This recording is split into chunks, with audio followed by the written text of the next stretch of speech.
Now, one of the success stories of this season has been the Partick Thistle mascot Kingsley, who's been making headlines throughout the world. And as it was Halloween, Connie McLaughlin went to Firhill to find out if he's as terrifying as he looks.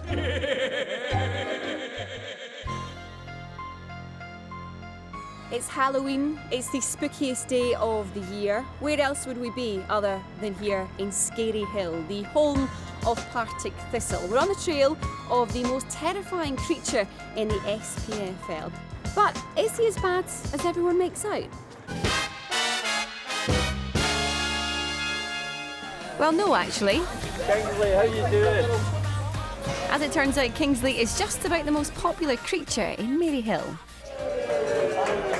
It's been incredible, the reaction he's had. We've had, calls from New York, all over the world. I was on BBC World Service talking to somebody in Argentina about him. It's been phenomenal, and it's about maximising exposure. And he's certainly got us into households and people's laptops that didn't know anything about Partick Thistle beforehand.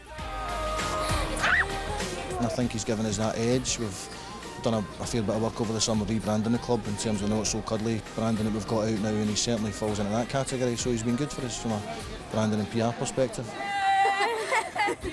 Kingsley wasn't the only one in costume as the Jags faced the intimidating challenge of a Hearts side eyeing second in the table.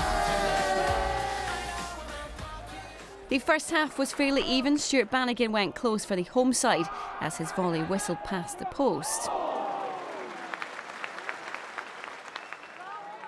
David Amu also threatened for Thistle, the ball dropping to him from a Bannigan corner, but his effort was blocked by Jordan McGee. But it was Hearts who took the lead on the 38th minute. Osman So reacted quickest after Ryan Scully had palmed away Sam Nicholson's effort, crossing for Wama to turn the ball home. Sluggish reactions from the Partick defence. Wama netting his 7th goal of the season. Hearts front two were a constant threat and they combined again for the 2nd goal. Wanma fed So, who swivelled on the edge of the box, battling past Liam Lindsay before tucking under Scully. Strong play from the big Swedes, a 6th strike of the season for him. More Spanish wing play helped create the opportunity for Hearts' 3rd. Wanma this time feeding Arnaud Jum, who drew the foul from Lindsay to win a penalty. Nice footwork from the Belgian midfielder, Lindsay getting a yellow for the tug at the shirt. And the former Alaves striker coolly slotting home for 3-0.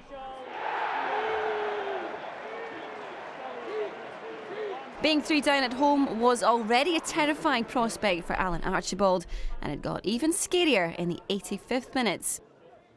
Scully playing in place of the injured Thomas Cherney, receiving a straight red for bringing down So in the box.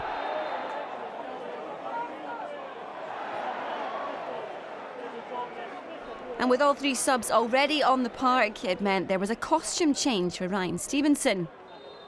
He did get his hands on So's spot kick, but not enough to keep it out. A 2nd goal for So, but a 4-goal frightener for the home side at Firhill. The result's great, but the performance wasn't where we want to be. We still want to play better football and create more opportunities, and we'll continue to try and do that. Very angry, just the manner of the second half. It just wasn't acceptable. They go 3-0 and we down tools, and that's the way it felt on the side. I'm sure it looked that way for the fans as well. So it was a Halloween horror show for Alan Archibald's side. Let's hope me and this guy have a little bit more luck going guysing tonight. You ready? Okay. You know any good jokes?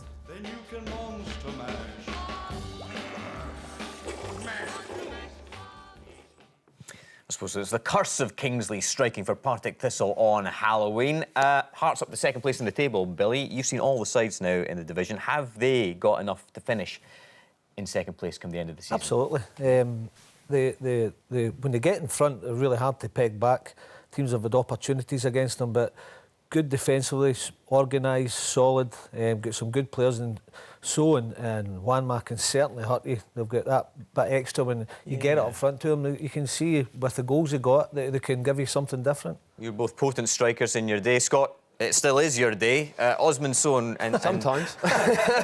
and Wanma, how impressed are you by their partnership? Look, I think the old saying, you're only as good as your strikers, and these two are very good, and like Billy touched on there, they've both got goals. and they're very dangerous. So's an awkward character, as we see here, but he manages to twist and turn and get in there and wriggle. And he gets his goal. Yeah, you know. Quick and direct, Scott. Yes, They're yeah. a bit of physical strength as well, so they're going to be a handful. Yeah, and we see again, and is it a red? Possibly, yeah, probably is a red, you know. He takes his penalty well. In terms of squad strength, more than a match for Aberdeen, would you say? I think so. You know, looking at it now you get to see a few more. Obviously, they had that little bad patch after a good start, and they've went about their business quietly. Now they're in second place. There will be a little bit more focus, so it will be interesting to see how they react. And angry words there from Alan Archibald as well, Billy, talking about his team downing tools in terms of the second half. Pretty angry after what's been quite a good run for Partick Thistle of late. Yeah, they had a good win at St Johnstone. My son was at the game yesterday. He said they were good first half as well. I think Chick said that in BBC Radio Scotland yesterday as well. So they have to take their chances when they come their way, or they suffered, or they will suffer, and they suffered yesterday in the second half.